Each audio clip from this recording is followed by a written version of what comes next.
All right, greetings everybody, and welcome back to the Media Files. So we have ourselves a small little disc replay run update. Yeah. So we have ourselves a PS3 game, a 4K, and the rest are, of course, DVDs. So let's see what we got this time on the Media Files. All right, welcome back. So, PS3, so I was going through my collection and I noticed that there was like one game that I didn't have out of the original release run, out of the Assassin's Creed series. Now I know there are, I think there's like maybe, I think one of the collections that actually has an expansion for it.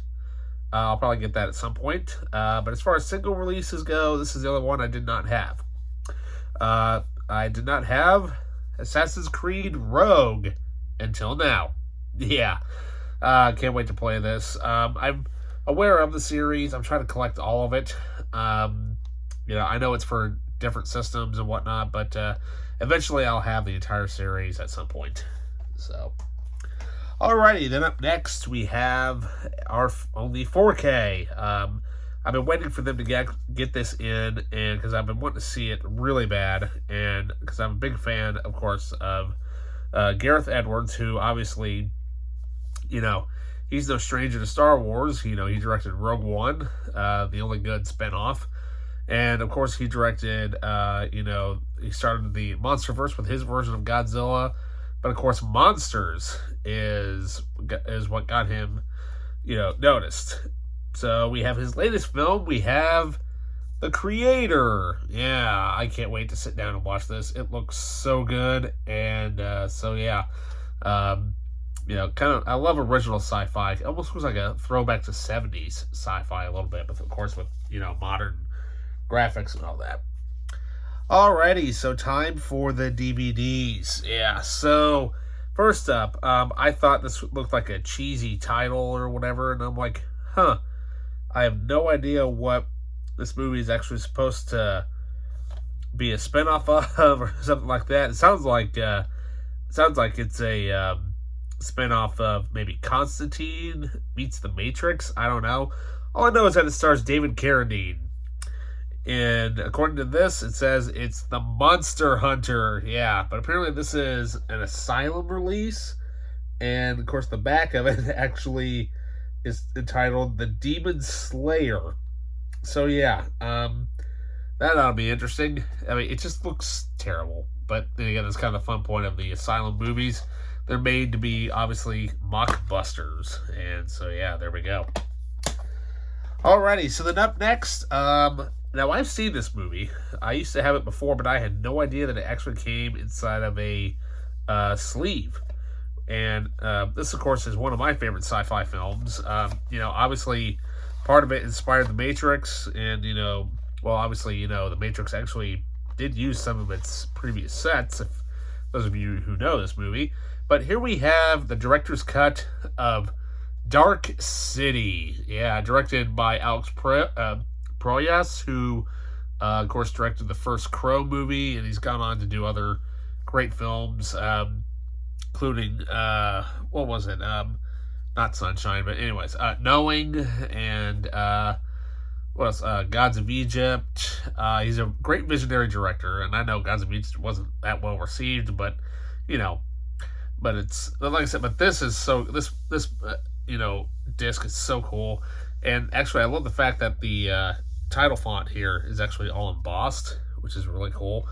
But this is actually the director's cut. It actually does not have the theatrical version on it, but I believe the Blu-ray does. But yeah, what we say though, it's Dark City. This movie is awesome, so good. Alrighty, well, here we have the latest and greatest movie from Christopher Nolan. Yes, I have the Blu-ray, but I'm like, you know what? Sometimes I'd like to pick up the DVD as well, because, well, not only does it have,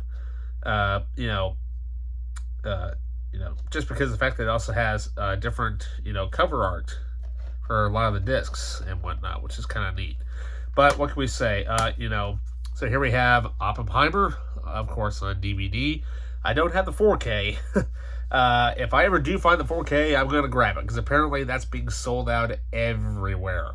Eventually, I'll probably get my hands on it, but at least I have it in full high definition on Blu-ray, so which is great. And what can we say? This movie is so good. If you have not watched it yet, definitely check it out. Hopefully Nolan finally will get his Best Director Oscar this year, as well as Best Picture. Hopefully, fingers crossed. Nominated for 13 Oscars. So yeah. Alrighty, so let's go a little way back into beginning towards film history here. Here we have a Bela Lugosi film, which was kind of like his, kind of made around the same time as Frankenstein and all the original Universal monsters, but this is basically kind of somewhat of a Dracula type of movie, but not quite Dracula. So, yeah. So here we have Bela Lugosi in Return of the Vampire. Yeah, I love this old school cover art. That's awesome.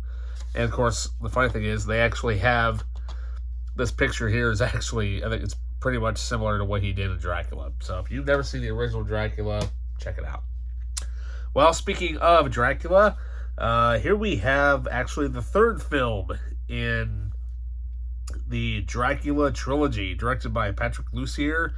We have Dracula 3 Legacy. Yeah, I've got Dracula 2000. All I need is Dracula 2 Ascension. And there we go. I've never actually seen any of these. I know these were kind of just made, and they just, for the home video market, I guess. But I mean, the funny thing is, here it is. You got Rutger Hauer as Dracula, and you got Jason Scott Lee, who, if you know who that is, he starred as Bruce Lee in Dragon, which was a really, really good movie. That movie needs to be re-released. That needs to have like a full-blown, extended edition, or loaded with features and whatever. It needs to have an anniversary release. But yeah, I've never seen this, so we'll see how it is. Oh, that's funny. Even Roy Schneider's in this movie. Wow. Okay, well, I guess I have to hunt down Dracula 2. So, all right. And finally, I have been looking for this movie forever.